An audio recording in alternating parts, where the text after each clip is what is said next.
YouTubers, and welcome back to Tony the Technician's channel. And today we're going to be going over a review of a new product I got. So if you guys watched my previous video on my Matco MD70 scanner / code reader, you guys will know what it is capable of and what it's not capable of. It wasn't able to pull an SRS code from my wife's car because it was a 2009 Kia Spectra, and that model of Matco scanner doesn't actually do foreign cars as far as ABS and SRS. So Launch Tech USA hooked me up with the Millennium 90, and we're going to do an honest review on it. I'm going to give you my personal opinion, and please let me know what you guys think of it. If you've used it or own it yourself, please let me know how it's been for you. But this is the top scanner as far as this category, their Millennium category of scanners. So it's pretty nice. We're going to unbox it, go over the details of it, and see what it can and cannot do. But as far as if you're a do-it-yourselfer or just starting out in the automotive field, I think this style of scanner / code reader is great. It's much more advanced than your just normal code reader, but it's not as advanced as your higher up Snap-on and Matco with the lab scopes and everything like that. But that's really good for a do-it-yourselfer or a starting out automotive technician, because most likely you're not going to get put into a situation right off the bat of trying to do an in-depth electronic diagnosis on a car. These will enable you to enhance your diagnosis skills when it comes to electrical, and once you get the hang of using these styles of code readers or scanners, then you can advance. It's also going to save you from spending, a couple $1,000s right off the bat on those real expensive scanners. So these are great. They can do a lot, and they can really help you out. So we're going to take a look at this, and I really hope you guys enjoy it. If you do, please make sure to hit that thumbs up, leave a comment down below, and as always, subscribe if you're not a subscriber. Also, make sure to check out the description. I will try to have this link down in the description, as well as some other tools that I suggest. Thank you guys so much. Let's get into this. Here it is in the package, the Millennium 90 from Launch Tech USA. Now, you need to be careful when ordering these online, because sometimes you will find scanners almost identical to this, and their other lineup as well. When buying this online through like eBay or Amazon, make sure that it's actually through Launch Tech USA, because you might not be getting the exact same product if it's not through Launch Tech USA, and those products may not have the same features as this. So just be careful with that. But this does have master reset capability, supports SRS, ABS, OBD2, and OBD1, but you will need to purchase the extra cord for it. It is able to print. It does have graphing, diagnostic trouble codes, live data, and you can record and play back data. Here they have the comparison of the Millennium 40, 50, 60, 70, 80, and the 90, and what it's all capable of. Now, the coverage, here are all the vehicles that it covers, or manufacturers. So this covers not only domestic but foreign vehicles as well. One thing I do want to check out is if the graphing capability is 4 separate graphs, or if it lays each graph on top of each other. That'll be something we'll have to figure out. We're gonna go ahead and open it up. Here's the scanner itself. It's got this nice little rubber boot around it, all the red. Nice little boot here. The buttons don't feel cheap at all. That feels of quality. It's actually pretty light, not much weight to it at all.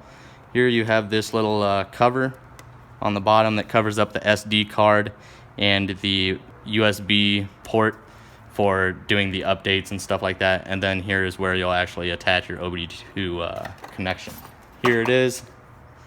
Comes with a nice cap over it. So we'll go ahead and get this set up and connected and see what we can do with it. But it also does come with this nice little carrying case. Open it up. You got some quick instructions. Got a couple pouches in here, actually, a couple Velcro straps. So I'm guessing this is the pouch for the actual scanner. Here's the part for the USB. That seems to be it as far as what comes in here. That's nice though. I don't like leaving my code reader out in the open, so it's a nice little case. So we'll go ahead and get it set up and see what we can do with it. So here it is starting up.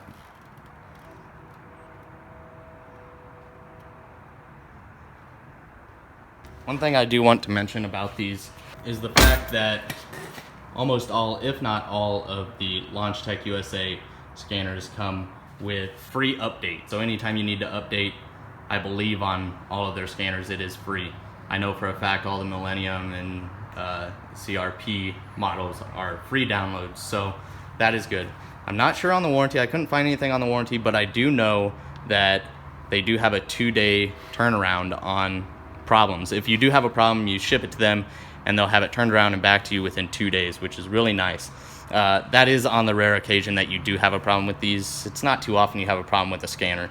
So just a little bit of information there. Let me go ahead and get the car started. Alrighty, so here you got diagnose, record, settings, and help. So under the help, you have your DTC location information. You also have a DTC library, so if you get a DTC, you can input what it is and it'll tell you about it. Abbreviations, tool information about OBD. Then you have settings, where you can go in, change the language, unit of measure, the beeper, record mode, and all of that. So under diagnose, you have scan and OBD2. So if we go to scan, it has a large list of vehicle manufacturers. I really like the button setup on this, how it actually has a click to it. It feels really good in the hand. So a lot of different makes here. So mine is a 2012 Chevy, so here it is, it's a GM. So we're gonna go, you can see you have diagnose, oil lamp test, brake reset, and steering angle reset. So those are really good functions to have. We're just gonna go to diagnose and then select that version. Manually select, it's a 2012, it is a passenger car.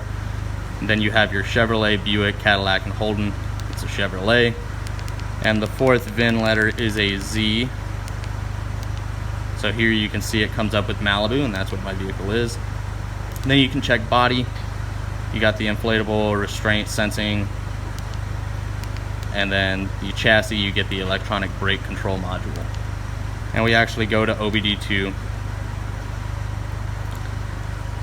Entering the system. It's going to do its little tests. Alright, so then you get all of this. Mil status is off. I don't have any check engine codes or anything like that. Readiness complete 8, readiness not supported 2, data stream supported 39. A little bit of information right there. Then you can read codes, obviously. I just told you guys the vehicle has no fault codes. You can go to erase codes. And then the data stream, go to ECU1. Here is where the graphing actually comes in. And let me go ahead and shut this AC off. Okay, so you can view all items,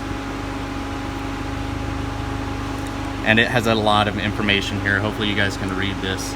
So fuel system 1 and 2, calculated load value, engine coolant temp, short-term, long-term fuel trims, intake manifold, engine RPM, vehicle speed. This is in kilometers. I can switch that to miles an hour. Here you just have a lot of information here. Throttle position, oxygen sensors, once again short-term fuel trim, fuel level, numbers of warm-ups since last DTC was cleared, distance traveled since then, the control module voltage. A lot of good information here, guys. So for a scanner of this size, it really does have a lot of capabilities, and it can read quite a bit. So once again, there's your different accelerator pedal positions and throttle positions. Alcohol fuel percentage is at 9.8. But then when you get to the graphing capabilities, you can view the graphing items. And let's say it can support 4 graphs at once. So you can look at the short-term, long-term fuel trim. I'm going to select those. Then we're going to go back. It's going to take you to the actual graph. And it's going to show you the red line is your short-term fuel trim, and the long-term fuel trim is the black. So it's pretty cool. Now, the downside to this is this is probably the only negative I've found so far about this Millennium 90, is the graphing capability is great to have in a scanner, but when you have it all on a screen this size and you can't zoom in or out, if you have 4 items selected, let me go ahead and show you. But when you go to viewing graphic items, and you select the same things, it's going to pull up the graph. And since you have 4 items selected, red, black, blue, and orange, so you know which one is which. But as you can tell here, with it being all on one graph instead of them being on individual graphs, it does make it very, very difficult to see what is actually going on. So I think one improvement for this scanner would be to actually be able to put different selected items on different graphs so you can look at them individually. Like the Matco scanner, it'll put the short term on one graph, long term on one graph, and you can watch them right above each other. So the graphing capability is great, but it would be even better if they were on separate graphs. I just wanted to show you guys that. Then you have freeze frame data, which probably won't have anything right now. Yeah. So then you have a oxygen sensor test, onboard monitoring.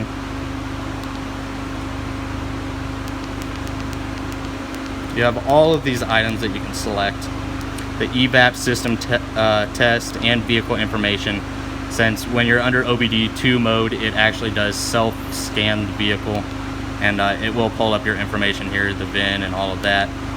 So, like I said, that's manual enter mode where you can do those other tests, bi-directional commands and stuff. Very limited, but still very handy to have. And then your normal OBD2 where you can graph and everything like that. So, we're not quite done. I will go over a little bit more when my wife's car gets here. I will see if we can pull up that SRS code. 2009 Kia Spectra. As you can tell here, the airbag light is on and will not shut off. My Matco scanner was not able to read the code. I did have to use a snap-on one. The reason the Matco one could not is because it is only set up to read the SRS and ABS codes on domestic vehicles, not foreign. So here, I'm going to see if I can read it. We're going to go through scan. Go find Kia. Here. Diagnose.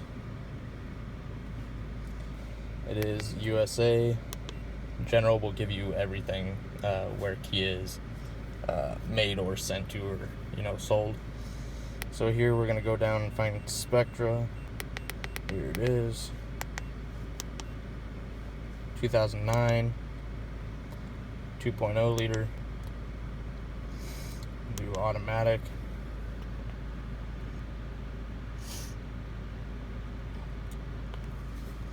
Airbag. Read fault code. And here you can see the occupant classification system, mat defect. So it's not the clock spring, it's actually the defective part in the passenger seat, the part that tells the airbag to turn on for the passenger. So that is what's setting off the SRS light, and it is actually covered under warranty, so we're calling Kia in order to get this taken care of. So this Millennium 90 is able to pick up SRS codes on both foreign and domestic. Okay, YouTubers, so that's my kind of quick review over the Millennium 90 from LaunchTech USA. Overall, a really good product so far. Only time will tell as I get into more electrical diagnosis and see what it's really capable of. But overall, first opinion or quick review, I think it's a really good product, especially for the price. This Millennium 90 runs around $200 now. LaunchTech USA, if you haven't checked them out, they have a huge lineup, all the way from your basic code readers up to very advanced scanners and code readers. So check it out. They got the CRP lineup, the Millennium, and then they got their bigger stuff as well. Really good stuff, and they're really good about taking care of their customers as well. While talking to LaunchTech USA, I had a great conversation with them. They're really good people. Overall, I'm happy with it. Honestly, I think it might have more capabilities than my Matco scanner. I think it shows more information, it has more bi-directional commands, and more tests that you can run on a vehicle. But the one thing that the Matco scanner that I own does have over the Millennium 90 is the capability of graphing multiple items on separate graphs, where the Millennium 90 graphs up to 4 items on one single graph. So if you're looking at 4 items, could be kind of a pain in the butt because everything's kind of jammed together. But overall, that being the only thing that I don't really like about the Millennium 90, I think they've done a really good job of setting up how this thing operates. It's really easy, it's user-friendly, and all of that. So if you guys are interested in the Millennium 90 or any other tools that I have in my toolbox, I do have a large list of tools in the Millennium 90 down in the description for you guys if you're interested. So if you're interested, check it out. And I hope you guys enjoyed this video. If you did, please make sure to hit that thumbs up, leave a comment down below, and as always, subscribe if you're not subscribed.